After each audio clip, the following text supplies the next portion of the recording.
Ladies and gentlemen, prepare yourselves as Britain is taking the European Union to court for the first time.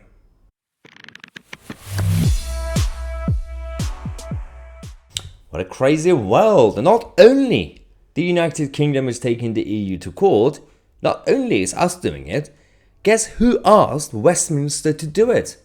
Oh yes, the SNP government. Yeah, the so-called SNP government, the administration in Scotland, have come to London and begged Westminster and Downing Street to take action on behalf of Scotland against the European Union. The same SNP, the same Humza Yousaf and Nicola Sturgeon, who love the European Union. They love to go back into the EU, but they don't like some of the EU rules. They don't like how they got sanctioned a couple of years ago.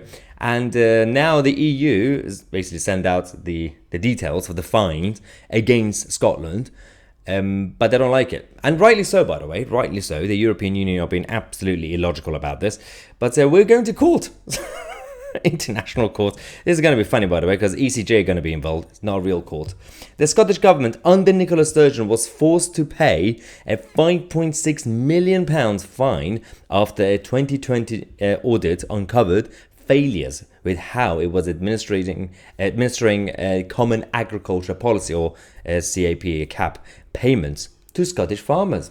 SNP ministers have now asked the UK government to argue their case in the European Court of Justice and state that the fine should be reduced by around £2.4 million.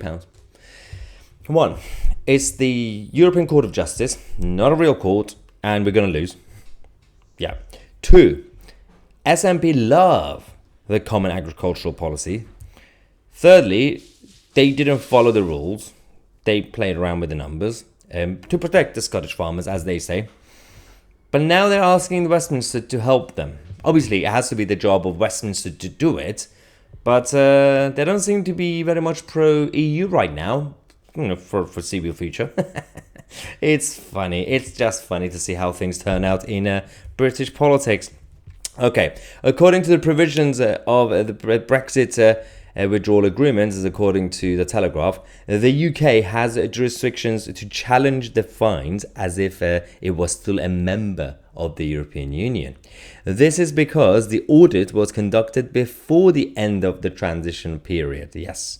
Mark Spencer, the UK farming minister, said, "This is another example of the bureaucratic nature of the Common Agricultural Policy, which disproportionately rewarded the largest landowners, holding back smaller farms and delivering little for food productivity or the environment." Mark Spencer also said that this government is backing British farmers. Well, that's new. We've committed to maintaining the £3.7 billion UK annual farming budget, and our new farming policies ensure sustainable food production and environmental protection go hand in hand, with something on offer for every type of farmer.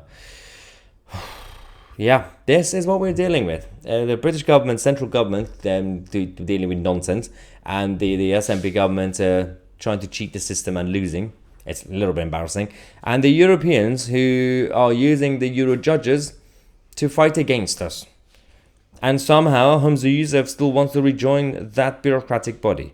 You see the lack of logic here, right? It makes no sense. The only reason they want to rejoin is just to basically be against Brexiteers, because they believe Brexit is some sort of isolationist nationalist movement. At this point, I wish it was.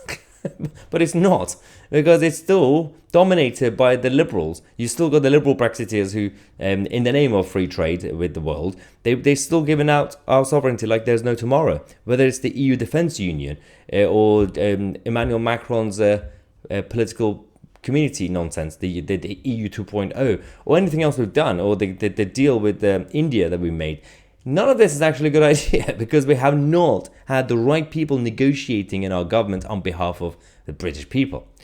Anyway, we'll keep an eye on this story as usual and let you guys know when we lose the court case. I'm Tousi, and we are the media.